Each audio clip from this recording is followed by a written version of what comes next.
Hi everyone, coordination compounds पढ़ रहे थे हम लोग और लास्ट लेक्चर में क्लासिफिकेशन देख रहे थे कोऑर्डिनेशन कंपाउंड का।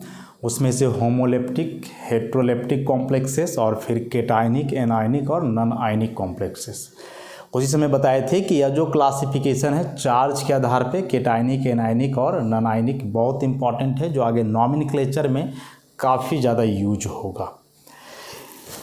इसके बाद अगला जो टाइप है कोऑर्डिनेशन कंपाउंड या कॉम्प्लेक्स कंपाउंड का, उसको हम लोग बोलते हैं चिलेटिंग कॉम्प्लेक्स।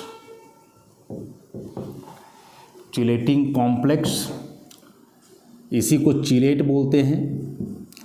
इसी में आएगा चिलेशन और यही आएगा चिलेट इफेक्ट। तो इन सारे टर्म्स के बारे में जो है अभी हम लोग डील करने वाले हैं, पढ़ने वाले हैं। इसके पहले हमने चिलेटिंग लिगैंड के बारे में बतलाया। चिलेटिंग लिगैंड के बारे में बतलाया। क्या बतलाए थे इसके बारे में कि वैसे पॉलीडेंटेड लिगैंड्स जो सेंट्रल मेटल आयन के साथ बॉन्ड बना करके रिंग लाइक स्ट्रक्चर बनाता हो, तो the polydentate ligands which coordinate to the CMI forming a ring like structure are called chelating ligands। और चिलेटिंग लिगैंड का कनेक्शन के बाद जो कॉम्प्लेक्स कंपाउंड बनेगा जिसका रिंग लाइक स्ट्रक्चर होगा, उसी कॉम्प्लेक्स कंपाउंड को हम लोग बोलेंगे चिलेट, या वही कहलाएगा chelating complex. Chelating basically ring के चलते आया है, इतना सा बात याद रखोगे।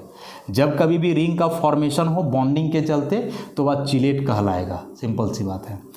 तो पॉलीडेंटेड लिगैंड्स जो सेंट्रल मेटल आयन के साथ जुड़ करके रिंग लाइक स्ट्रक्चर बनाता हो, तो ऐसे पॉलीडेंटेड लिगैंड को जो है हम लोग बोलेंगे चिलेटिंग लिगैंड। और यह जो कॉम्प्लेक्स बना जिसका रिंग के जैसा स्ट्रक्चर है, इस कॉम्प्लेक्स को हम लोग चिलेटिंग कॉम्प्लेक्स या चिलेट बोलेंगे। और यह जो प्रोसेस हुआ चिलेटिंग लिगैंड का सेंट्रल मेटल आयन के साथ जुड़ करके कॉम्प्लेक्स कंपाउंड बनाना, यह प्रोसेस ही कहलाता है चिलेशन। इस प्रोसेस को हम लोग क्या बोलते हैं? चिलेशन बोलते हैं, ध्यान रखोगे। अब एग्जाम्पल की बात करें हम लोग इसमें, तो एक दो एग्जाम्पल तो हम लोग पीछे ही देख चुके थे। ऐसा कुछ COAN का होल 3 पर 3+, फिर एक EDTA वाला देखे थे, कैल्शियम EDTA पर 2-। उसी प्रकार से कुछ और देख लें, FeC2O4 का होल 3 पर 3-। ऐसा देख चुके थे हम लोग, या भी इसको कंसिडर करेंगे। उसी प्रकार से PT ग्लाई का होल 2, ऐसा। तो इन दो कॉम्प्लेक्सेस को जरा हम लोग यहाँ से देखते हैं। यहाँ जो लिगैंड है वह C2O4 डबल- है, जो कि ऑक्सलेट आयन कहलाता है। इसके स्ट्रक्चर की बात करें हम लोग तो कुछ ऐसा स्ट्रक्चर दिखाते हैं इसको, ऐसा। फिर यहाँ C डबल बॉन्ड O और फिर हो जाएगा O पे -। तो इसमें से बताए थे कि ये दोनों नेगेटिवली चार्ज ऑक्सीजन क्या है? डोनर एटम है। उसी प्रकार से यहाँ ग्लाइसिन की बात करें तो ग्लाइसिन का स्ट्रक्चर कुछ ऐसा पढ़ा हमने। NH2 जहाँ भी हाइड्रोजन को रखना है रख सकते हैं हम लोग। फिर C डबल बॉन्ड O और फिर यहाँ भी O पर -। यहाँ भी ये दोनों डोनर हो जाएंगे, एक ही और एक ही, दो डोनर हो जाएंगे। तो यह भी एक बाइडेंटेड लिगैंड हुआ, मतलब पॉलीडेंटेड हुआ। अब ये कैसे सेंट्रल मेटल आयन के साथ जुड़ करके रिंग का फॉर्मेशन करेंगे, बस इसको हम लोग को देखना है स्ट्रक्चर के माध्यम से। तो आ जाएं स्ट्रक्चर में।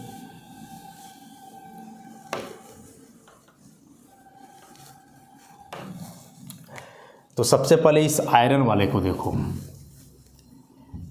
Fe कोऑर्डिनेट बॉन्ड बनेगा सब, ऑक्सीजन, यहाँ भी ऑक्सीजन, या नेगेटिव चार्ज वाला दोनों ऑक्सीजन हुआ।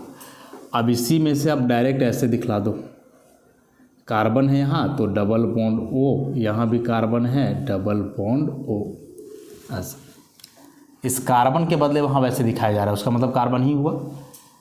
वैसे ही और भी ऑक्सीजन, यहाँ से भी oxygen,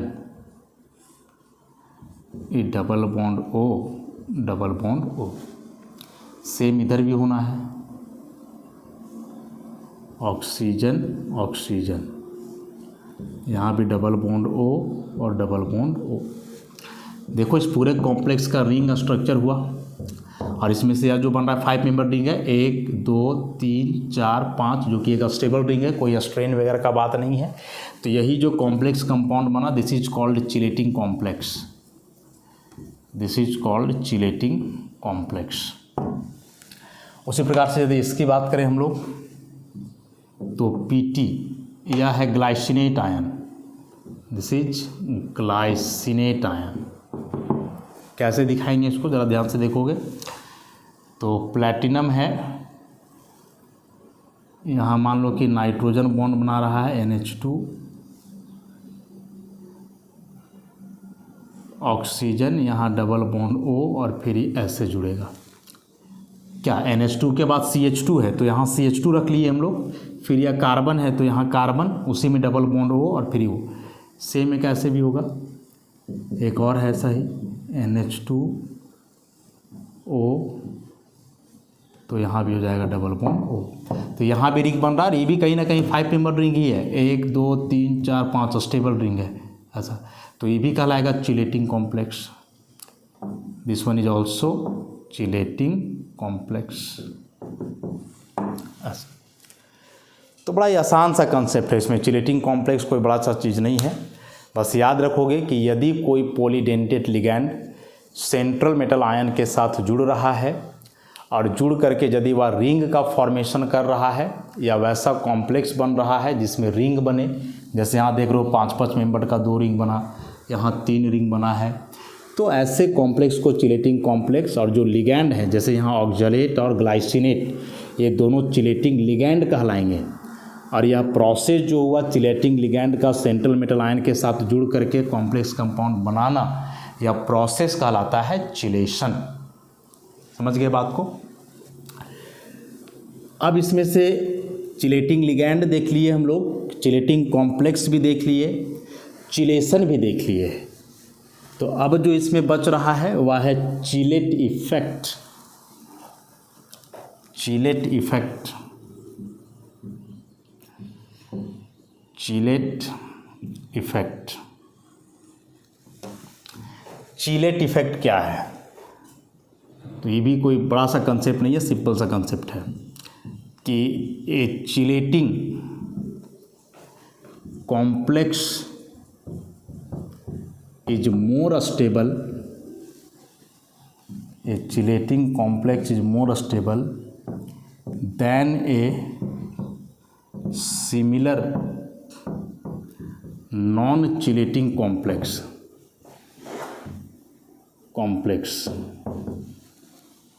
with identical donor atoms। बस यही चिलेट इफेक्ट है। चिलेट इफेक्ट कहने का मतलब कि जो चिलेशन हुआ, चिलेटिंग लिगैंड का जो बॉन्ड बना, इस बॉन्डिंग या चिलेशन के चलते क्या प्रभाव पड़ेगा उस कॉम्प्लेक्स पे। तो बोल रहा है कि जब भी किसी कॉम्प्लेक्स कंपाउंड में चिलेशन होगा, उसमें चिलेट का फॉर्मेशन होगा, तो हमेशा वह कॉम्प्लेक्स ज़्यादा स्टेबल होगा अपने ही जैसे सिमिलर कॉम्प्लेक्स से जिसमें वही डोनर एटम हो जो चिलेटिंग में है। और यही कहलाता है चिलेट इफेक्ट। मतलब ओवरऑल एक ही बात जानेंगे हम लोग कि चिलेशन के चलते किसी भी कंपाउंड का जो स्टेबिलिटी है वह इन्हांस कर जाता है, जो उसका स्टेबिलिटी है वह बढ़ जाता है। इतना सा बात याद रखेंगे, चिलेशन से हमेशा स्टेबिलिटी क्या होगा, बढ़ेगा। And this is known as chelate effect. जैसे 2 सिमिलर कॉम्प्लेक्स लेते हैं हम लोग, एक CO NH3 का होल 6 पर 3+ और एक लेते हैं CO EN का होल 3 पर 3+। तो ये हुआ कोबाल्ट 6 अमोनिया है, NH3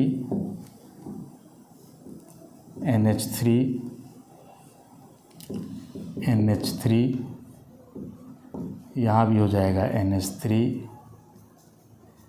अगेन NH3 और यहाँ भी आ जाना है NH3।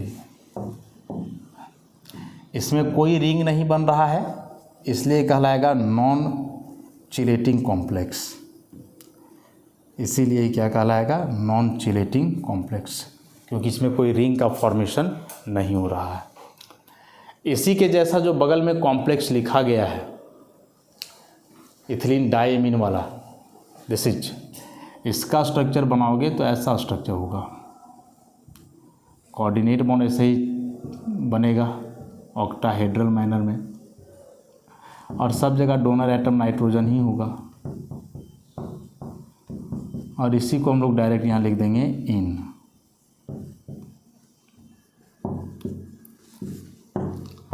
तीन प्लस, देखो इन का मतलब हम लोग जान रहे हैं, इथाइलिन डाइएमीन ऐसा, CH2NH2 CH2NH2, इसी को आप ऐसे लिखो NH2NH2, या और सिंपल करने के लिए हम लोग यहाँ डायरेक्ट NN, बाकी कार्बन हाइड्रोजन नाइट्रोजन जहाँ जो है अपने हिसाब से वह रहेगा। तो इतना सा बात हम लोग समझते हैं। अब इसमें यदि देखोगे रिंग का फॉर्मेशन हो रहा है, तो रिंग का फॉर्मेशन हो रहा है मतलब ये कहलाएगा चिलेटिंग कॉम्प्लेक्स। अब चिलेट इफेक्ट के अनुसार दोनों सिमिलर कॉम्प्लेक्स हैं, क्योंकि दोनों में नाइट्रोजन कंटेनिंग लिगैंड है। डोनर एटम यहाँ भी 6 का 6 वो नाइट्रोजन ही है, और डोनर एटम यहाँ भी 6 का 6 वो क्या है? नाइट्रोजन ही है। सारे डोनर एटम आइडेंटिकल है। तो अकॉर्डिंग टू चिलेट इफेक्ट कि यह जो चिलेटिंग कॉम्प्लेक्स है वह ज़्यादा स्टेबल होगा, मोर स्टेबल, और ये जो नॉन चिलेटिंग कॉम्प्लेक्स है कम स्टेबल होगा, लेस स्टेबल। तो अब यहाँ सवाल आता है कि आखिर ऐसा क्यों है? वाई या chelating complex is always more stable then या नॉन चिलेटिंग कॉम्प्लेक्स, कि ऐसा रिंग फॉर्मेशन हो जाने से क्यों स्टेबिलिटी बढ़ जाता है? आखिर एक चिलेटिंग कॉम्प्लेक्स स्टेबल क्यों होता है? तो इसके दो रीजन्स हैं। एक जो सिंपल सा कारण है, इसके एक्सप्लेनेशन के लिए जो है 2 रीजन दिया जा सकता है। नंबर 1 जो है सबसे सिंपलेस्ट, वह कुछ ऐसा कि यदि आप नॉन चिलेटिंग कॉम्प्लेक्स में मेटल और लिगैंड का बॉन्ड को तोड़ दो, किसी कारणवश यदि यह मेटल लिगैंड बॉन्ड टूट जाए नॉन चिलेटिंग कॉम्प्लेक्स में, तो ये टूट जाने का मतलब हुआ कि अब यह लिगैंड सेंट्रल मेटल आयन से जुड़ा नहीं रहेगा और यह कोऑर्डिनेशन स्फीयर के बाहर चला जाएगा। कोऑर्डिनेशन स्फीयर के बाहर जाएगा तो ये कंपाउंड का ज्योमेट्री बिगड़ जाएगा, इसका कोऑर्डिनेशन नंबर बिगड़ जाएगा, और सबसे ज़्यादा प्रभावित होगा तो इसका क्या? स्टेबिलिटी। जैसे होता है ना, मान लो कि किसी घर में जो है 5 मेंबर हैं, किसी कारणवश एक मेंबर का डेथ हो जाए, मर जाए, तो जाहिर सी बात है कि उस घर के, उस परिवार के स्टेबिलिटी पे काफ़ी फर्क पड़ जाएगा। डेथ हो जाए मतलब अब उस परिवार का हिस्सा रहा ही ना। उसी प्रकार से यहाँ कि लिगैंड यहाँ से बचा ही नहीं है, हट जाएगा यहाँ से, क्योंकि बॉन्ड टूट गया है, बॉन्ड से जुड़ा हुआ था, हट गया बॉन्ड। तो इस तरह से कंपाउंड का स्टेबिलिटी डिस्टर्ब हो जाएगा। लेकिन यहाँ क्या हो कि एक लिगैंड मेटल बॉन्ड टूट जाए, तो यदि यह मेटल लिगैंड बॉन्ड टूट जाएगा तो लिगैंड क्या यहाँ से बाहर जाएगा? नहीं जाएगा, क्योंकि सेम लिगैंड 2 बॉन्ड से जुड़ा हुआ था ना, बाइडेंटेड लिगैंड है। तो यदि एक आध बॉन्ड टूट भी जाए तो यह दूसरे बॉन्ड से यहाँ जुड़ा हुआ रहेगा। ये बाहर जाना भी चाहेगा तो कैसे जाएगा? एक बॉन्ड तो अभी भी बना हुआ है सेंट्रल मेटल आयन के साथ। मतलब इस केस में यह जो लिगैंड है वह कोऑर्डिनेशन स्फीयर के बाहर नहीं जा पाएगा। मतलब इसको ऐसे एग्जांपल से समझो, यहाँ हम क्या बोले थे कि किसी घर का या किसी परिवार का एक सदस्य का डेथ हो गया, मतलब अब उसका हिस्सा रहा ही ना, तो स्टेबिलिटी कम हो जाएगा। लेकिन फिर इसको ऐसे समझो कि उसी परिवार के मेंबर का जो है डेथ नहीं हुआ है, एक्सीडेंट हुआ, एक्सीडेंट में एक पैर टूट गया, हाथ टूट गया, ऐसे हुआ, लेकिन जीवित है, अभी भी उस घर का हिस्सा है। तो अभी जो है यह परिवार या घर पहले की तुलना में थोड़ा कम स्टेबल होगा, लेकिन उस सिचुएशन से तो ज़्यादा बेटर हुआ ना जिसमें वह व्यक्ति मर जा रहा था। समझ रहे हो बात को? तो बॉन्ड दोनों में टूट रहा है, लेकिन यहाँ से बॉन्ड टूटने पर लिगैंड अब इसका हिस्सा रहेगा ही नहीं, कोऑर्डिनेशन स्फीयर के बाहर। और यहाँ यदि एक आध गो बॉन्ड टूट भी जाए तो यह लिगैंड स्टिल अभी भी इस सेंट्रल मेटल आयन से जुड़ा रहेगा through another coordinate bond, coordination sphere से बाहर नहीं जाएगा। ओवरऑल इसका जो स्टेबिलिटी है वह ठीक ठाक रहेगा, मेंटेन रहेगा। तो एक यह एक्सप्लेनेशन हुआ कि क्यों एक चिलेटिंग कॉम्प्लेक्स ज़्यादा स्टेबल होता है नॉन चिलेटिंग कॉम्प्लेक्स से। और दूसरा जो इसका थर्मोडायनेमिक एक्सप्लेनेशन है, वह थर्मोडायनेमिक एक्सप्लेनेशन क्या बोलता है उसको समझोगे।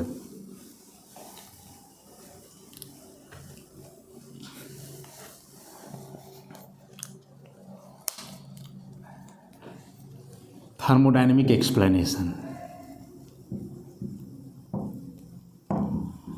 थर्मोडायनेमिक एक्सप्लेनेशन, इसमें से हम लोग कुछ टर्म्स जानते हैं। जैसे एक बड़ा ही फेमस फार्मूला है थर्मोडायनेमिक्स का, डेल्टा जी बराबर delta H minus T delta S. Standard लोगे तो स्टैंडर्ड कंडीशन पे ले लो सबको, जहाँ यह कहलाया इंट्रॉपी चेंज, जो कहीं ना कहीं मॉलिक्यूल के डिसऑर्डरनेस को बतलाता है, या होगा इंथैल्पी चेंज, और यह कहलाता है Gibbs free energy change, Gibbs free energy change. इसी से रिलेटेड इक्विलिब्रियम का एक रिलेशन है डेल्टा जी नॉट बराबर minus R T L N K, और here K is equilibrium constant, here K is equilibrium constant. अब हम लोग जानते हैं कि किसी भी प्रोसेस का जो रेट होता है या फिर जो उसका फिजिबिलिटी है वह डिपेंड करता है इक्विलिब्रियम कांस्टेंट का, जो उसके डायरेक्टली प्रोपोर्शनल है। यदि इक्विलिब्रियम कांस्टेंट का वैल्यू पॉजिटिव है तो वह प्रोसेस स्पॉन्टेनियस होगा, और यदि यह इक्विलिब्रियम कांस्टेंट का वैल्यू नेगेटिव है तो वह प्रोसेस नॉन स्पॉन्टेनियस होता है। अब यहाँ से यदि आप चलोगे तो यह इक्विलिब्रियम कांस्टेंट डिपेंड कर रहा है आर पे, टी पे, डेल्टा जी पे। आर तो गैस कांस्टेंट है, टेम्परेचर को भी हम लोग कांस्टेंट मान लेंगे, एक पर्टिकुलर टेम्परेचर, तो कहीं ना कहीं अभी के डिपेंड करेगा किस पर, डेल्टा जी पे। लेकिन ये माइनस का साइन है, माइनस का साइन यदि इधर ले आओगे ना तो के बराबर हो जाएगा माइनस डेल्टा जी। तो यहाँ से हम लोग क्या बोले कि के जब पॉजिटिव है तब वह प्रोसेस स्पॉन्टेनियस होगा, लेकिन वही के नेगेटिव है तो प्रोसेस नॉन स्पॉन्टेनियस होगा।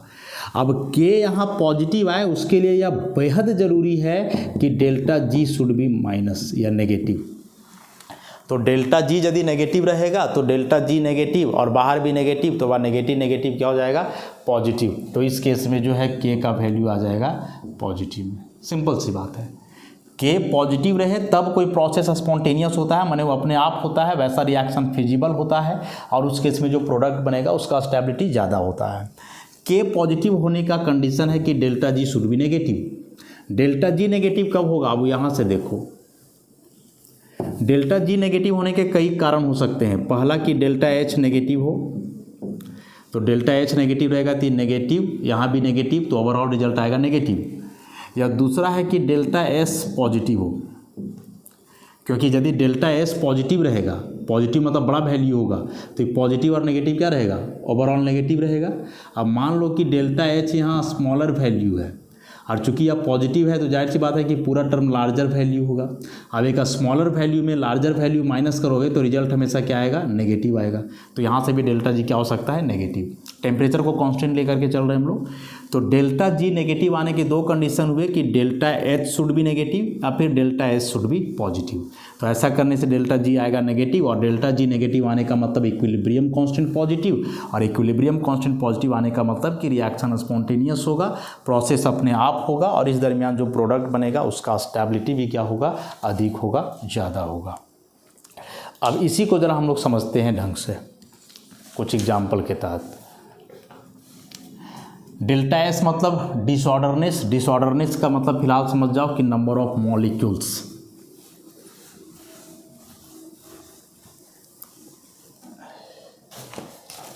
जैसे मान लो कि एक हम रिएक्शन लिखें ऐसा, CO NH3 का होल 6 पर 3 प्लस 3En रिएक्शन हुआ, और रिएक्शन के दरमियान मान लो चिलेशन हो रहा है, तो क्या होगा, ये सारे अमोनिया के मॉलिक्यूल डिस्प्लेस कर जाएंगे इथिलीन डाइमीन के द्वारा। तो हो जाएगा CO En का होल 3 पर 3++6NH3।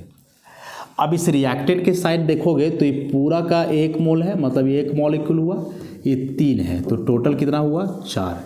लेकिन प्रोडक्ट साइड देखो, ये पूरा 1 हुआ और ये कितना है 6, तो टोटल कितना हुआ 7। तो रिएक्टेंट साइड 4 मॉलिक्यूल्स हैं, प्रोडक्ट साइड 7 मॉलिक्यूल्स हैं। लेफ्ट टू राइट जाने पर नंबर ऑफ मॉलिक्यूल्स बढ़ रहा है। अब नंबर ऑफ मॉलिक्यूल्स बढ़ेगा तो ये जो मॉलिक्यूल बाहर निकल रहा है कोऑर्डिनेशन स्फीयर के बाहर, ये तो कोई डेफिनिट अरेंजमेंट इसका नहीं ना रहेगा, ये स्क्वायर ब्रैकेट के अंदर रहता तब डेफिनिट अरेंजमेंट इसका होता, और कोई डेफिनिट अरेंजमेंट नहीं होगा, मॉलिक्यूल जैसे तैसे रहेगा। जैसे तैसे रहेगा मतलब कि हाईली डिसऑर्डर रहेगा, मतलब डिसऑर्डरनेस इंक्रीज कर जाएगा। जो डिसऑर्डरनेस है वो इंक्रीज कर जाएगा, मतलब डेल्टा एस पॉजिटिव हो जाएगा, इंट्रॉपी बढ़ जाएगा। डिसऑर्डरनेस को हम लोग इंट्रॉपी बोलते हैं।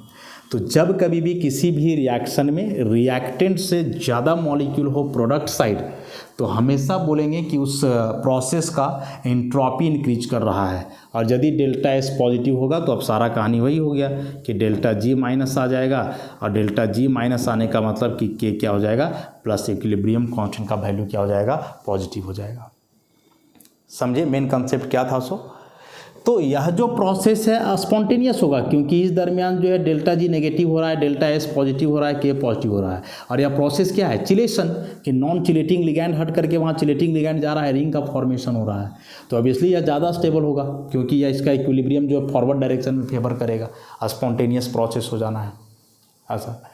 तो यह एक बेहद इंपॉर्टेंट एक्सप्लेनेशन या बेहद इंपॉर्टेंट कंसेप्ट था इस चिलेशन से रिलेटेड, या चिलेटिंग लिगैंड या फिर चिलेट इफेक्ट जो भी है, तो है बहुत इंपॉर्टेंट। बोर्ड एग्जामिनेशन के लिए उतना नहीं, लेकिन कॉम्पिटिटिव एग्जामिनेशन के लिए one of the most important topic for this chapter, chelate effect, कि क्यों एक चिलेटिंग कॉम्प्लेक्स ज़्यादा स्टेबल होता है। तो एक तो सिंपल सा एक्सप्लेनेशन बॉन्ड के आधार पर बताए, और दूसरा या जो थर्मोडायनेमिक एक्सप्लेनेशन है यह ज़्यादा इंपॉर्टेंट है। तो इसी में कई तरीके से दे सकता है कि chelation leads to increase of entropy, decrease of entropy, increase of Gibbs energy, decrease of Gibbs energy, ऐसे करके कुछ भी दे सकता है। तो इसको ध्यान में रखोगे। या इसी से रिलेटेड जो कुछ ऑब्जेक्टिव क्वेश्चंस इससे बनते हैं, कि जैसे मान लो कुछ कॉम्प्लेक्स कंपाउंड दिए हुए हैं, CONH3 का होल 2 EN2 पर 3+, फिर है COEN का होल 3 पर 3+, फिर है CONH3 का होल 4 EN 3+, और एक और मान लो है CONH3 का होल 6 पर 3+, ऐसा है। और इस सबको स्टेबिलिटी ऑर्डर में अरेंज करना है। सारे सिमिलर कॉम्प्लेक्स है और बोलेगा कि इसको स्टेबिलिटी ऑर्डर में अरेंज करो। तो बस यहाँ चिलेशन देख लेना है। इन जो है इथिलीन डाइमीन व चिलेटिंग लिगैंड है, सिंपल सी बात है। चिलेटिंग लिगैंड यहाँ कितना है 2, यहाँ कितना है 3, यहाँ है 1, यहाँ नहीं है 0। तो जितना ज़्यादा चिलेटिंग लिगैंड होगा उतना ज़्यादा स्टेबिलिटी होगा कॉम्प्लेक्स का, सिंपल सी बात है। तो सबसे कम स्टेबल होगा ई, इसको मान लो ए नंबर, इसको मान लो बी, इसको मान लो सी, इसको मान लो डी। तो सबसे कम स्टेबल ए, इससे थोड़ा ज़्यादा स्टेबल होगा बी, उससे ज़्यादा स्टेबल होगा डी, और सबसे ज़्यादा स्टेबल होगा सी, क्योंकि उसमें सबसे ज़्यादा चिलेटिंग लिगैंड है। उसी प्रकार से मान लो है CD ट्राई इन 2+, फिर है CD CH3NH2 का होल 4 2+, फिर है CD EN का होल 2 पर 2+। मान लो इसको ए मान लो, बी मान लो, सी मान लो। यहाँ भी स्टेबिलिटी कंपेयर करना। देखो methyl amine non chelating ligand है, इथिलीन डाइमीन चिलेटिंग लिगैंड है, और यह जो है ट्राइथाइलिन डाइमीन, यह भी चिलेटिंग लिगैंड है। यह इथिलीन डाइमीन था तो ये होगा ट्राइथाइलिन टेट्राएमीन, यह भी चिलेटिंग लिगैंड है। तो नॉन चिलेटिंग वाला तो सबसे कम स्टेबल होगा, ये पता चल गया। अब जो यहाँ चिलेटिंग दो हैं, ये दोनों में ज़्यादा स्टेबल कौन होगा और कम कौन होगा, इसको यदि हम लोग समझें तो कैसे। तो यहाँ देखो यह जो है यह एक टेट्राडेंटेट लिगैंड है, टेट्राडेंटेट लिगैंड है, और यह जो है बाइडेंटेट है। तो यहाँ भी देखोगे तो 2 बाइडेंटेड लिगैंड के बराबर हुआ 1 टेट्राडेंटेड लिगैंड, तो यहाँ जो रिंग का फॉर्मेशन होगा वह बड़ा रिंग बढ़ेगा, और वैसे भी यहाँ मॉलिक्यूल कम रहेगा तो एंट्रोपी ज़्यादा होगा इसके तुलना में। कोऑर्डिनेशन स्फीयर के अंदर मॉलिक्यूल कम है तो बाहर ज़्यादा होगा तो एंट्रोपी अधिक होगा। मतलब इस केस में क्या देखोगे कि लिगैंड का डेंसिटी जितना ज़्यादा है वह उतना स्टेबल कॉम्प्लेक्स बनाएगा। तो इस केस में यह सबसे ज़्यादा स्टेबल हो जाएगा, सबसे कम B, उससे ज़्यादा C और सबसे ज़्यादा स्टेबल हो जाएगा A। तो यह बेहद इम्पॉर्टेंट कंसेप्ट, बेहद इम्पॉर्टेंट। चिलेट इफेक्ट से जो है क्वेश्चन एग्जाम में 100% होगा। कोई कंपटीशन वाला एग्ज़ाम लिख रहे हो तो बोर्ड एग्जामिनेशन में बहुत एडवांस टाइप का क्वेश्चन इस टॉपिक से नहीं आता है। सिंपल सा चिलेटिंग लिगैंड क्या है या चिलेटिंग कॉम्प्लेक्स क्या है, ऐसा कुछ करके आ सकता है। तो यहाँ से जितने टाइप के कॉम्प्लेक्स कंपाउंड होते हैं वह समाप्त होता है। अब इसमें से एक और टॉपिक हम लोग देखेंगे, coordination number. Coordination number, short में इसको CN लिखते हुए चलते हैं हम लोग। कोऑर्डिनेशन नंबर क्या डेफिनेशन होगा कि the number of atoms of ligands bonded, the number of atoms of ligands bonded directly to the central metal ion in a complex compound is called its coordination number। किसी भी ligand का total कितना atom central metal ion से सीधा जुड़ा हुआ है, directly जुड़ा हुआ है, वही कहलाएगा उसका कोऑर्डिनेशन नंबर। तो जो हम लोग जानते हैं कि एक लिगैंड का कितना एटम जुड़ेगा सेंट्रल मेटल आयन से, वही तो उसके लिए डेंसिटी कहलाता है, वही उसके लिए क्या कहलाता है, डेंसिटी कहलाता है। तो यही डेंसिटी के आधार पर भी जो हम लोग क्लासिफिकेशन किए थे पीछे, मोनोडेंटेड माने एक एटम जुड़ा रहेगा, बाइडेंटेड 2 एटम जुड़ा रहेगा, ऐसे करके क्लासीफाई किए थे। तो उस हिसाब से यहाँ देखोगे तो कहीं ना कहीं या जो कोऑर्डिनेशन नंबर है सेंट्रल मेटल आयन का वह बराबर होगा उसके पास कितने मोनोडेंटेड लिगैंड है, नंबर ऑफ मोनोडेंटेड लिगैंड्स का कहीं ना कहीं इसके बराबर होगा। तो the number of atoms of ligands bonded directly to the CMI in a complex compound is called its coordination number. Its coordination number मतलब कि उस सेंट्रल मेटल आयन का कोऑर्डिनेशन नंबर। और बताएं कि जो सेंट्रल मेटल आयन का coordination number है वह जनरली बराबर होगा नंबर ऑफ मोनोडेंटेड लिगैंड्स का। कुछ एग्जाम्पल देखें तो ज़्यादा क्लियरेंस आएगा इससे। तो जैसे मान लो कुछ कॉम्प्लेक्स कंपाउंड लेते हैं हम लोग,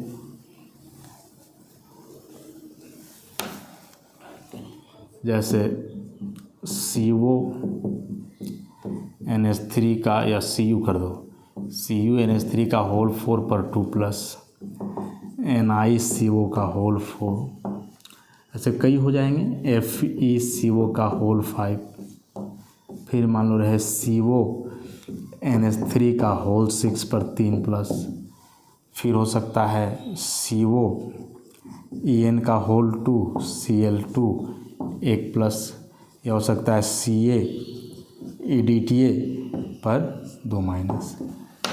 ऐसे कई कॉम्प्लेक्स लिखे हैं, सब में कोऑर्डिनेशन नंबर की हम लोग बात करेंगे। सब में सेंट्रल मेटल आयन की बात करें तो यहाँ सेंट्रल मेटल आयन है Cu2 प्लस Ni Fe, ये सेंट्रल मेटल एटम्स हो जाएंगे, ये CO triple plus CO triple plus here Ca2 plus. अब यहाँ देखो कि यह जो कॉपर है इसके साथ लिगैंड है अमोनिया, और कितना है 4। अमोनिया मोनोडेंटेड लिगैंड है, इसका मतलब इसका एक एटम जुड़ेगा सेंट्रल मेटल से, तो टोटल 4 लिगैंड है तो 4 एटम जुड़ेगा, तो उस हिसाब से जो इसका कोऑर्डिनेशन नंबर है वो कितना होगा 4। कार्बन मोनोऑक्साइड अगेन या मोनोडेंटेड लिगैंड एक एटम से जुड़ेगा, टोटल एटम कितना है 4, तो ओवरऑल 4 एटम से जुड़ गया, तो इसका भी कोऑर्डिनेशन नंबर कितना हो गया 4। सेम चीज़ यहाँ 5, वही यहाँ 6। लेकिन अब यहाँ देखो, या जो इन है या बाइडेंटेड लिगैंड है या 2 एटम से जुड़ेगा, तो एक इन 2 एटम से जुड़ रहा है तो टोटल 2 है, तो ओवरऑल ये 4 एटम से जुड़ेगा सेंट्रल मेटल आयन से। तो 4 एटम से यही जुड़ गया, और बाकी 2 क्लोरीन है और क्लोरीन मोनोडेंटेट है, तो बाकी 2 एटम इसका भी जुड़ेगा। तो 4 एटम जुड़ा इथिलीन डायमीन का, 2 मॉलिक्यूल जो है, और 2 जुड़ा क्लोरीन का, तो टोटल 4 और 2 6। आप ऐसे देख लो ना कि क्लोरीन है मोनोडेंटेट, तो 2 क्लोरीन है तो 2 हो गया इधर से। इथिलीन डायमीन है बाइडेंटेट, तो 1 बाइडेंटेट 2 मोनोडेंटेट के बराबर होता है। मोनोडेंटेट माने जो 1 एटम से जुड़े, बाइडेंटेट माने जो 2 से जुड़े। तो जाहिर सी बात है कि बाइडेंटेट मोनोडेंटेट की तुलना में डबल हो जाएगा। तो ई जो है सो 2 के बराबर हुआ, तो टोटल 2 है तो 4 के बराबर, तो 4 और 2 यहाँ 6। वैसे EDTA एक हेक्साडेंटेट लिगैंड है जो 6 एटम से जुड़ेगा, तो 6 एटम से जुड़ेगा तो इसका कोऑर्डिनेशन नंबर हो गया 6, क्या कि वही एक यहाँ है। तो बहुत इंपॉर्टेंट है, वेरी वेरी इंपॉर्टेंट। ये सिंपल वाला तो बिल्कुल नहीं आएगा ऐसे, जिसमें बाइडेंटेट ट्राइडेंटेट मतलब कोई भी पॉलीडेंटेट लिगैंड जुड़ा हुआ है उसका कोऑर्डिनेशन नंबर लिखने के लिए आएगा, बहुत इंपॉर्टेंट है। तो बस यहाँ से इसी कंसेप्ट को देखना है। मेन डेफिनेशन जो है इसका ऐसा है कि कितना एटम लिगैंड का सेंट्रल मेटल आयन से जुड़ेगा, तो उतना स्ट्रक्चर बना करके देखना थोड़े, बस आप ऐसे देख लो कि कितना मोनोडेंटेट लिगैंड है। अब मोनोडेंटेट और बाइडेंटेट लिगैंड वगैरह तो पता होना चाहिए तब। तो कोऑर्डिनेशन नंबर से यह क्वेश्चन बहुत इंपॉर्टेंट है बेसिकली वैसे कॉम्प्लेक्स में जिसमें कोई पॉलीडेंटेट लिगैंड जुड़ा हुआ हो। तो इस कोऑर्डिनेशन नंबर को आज हम लोग देख लिए, और इसके साथ ही इस लेक्चर को आज हम लोग यहीं समाप्त करते हैं। बाकी इस चैप्टर को फिर आगे का लेक्चर से हम लोग प्रोसीड करेंगे। धन्यवाद।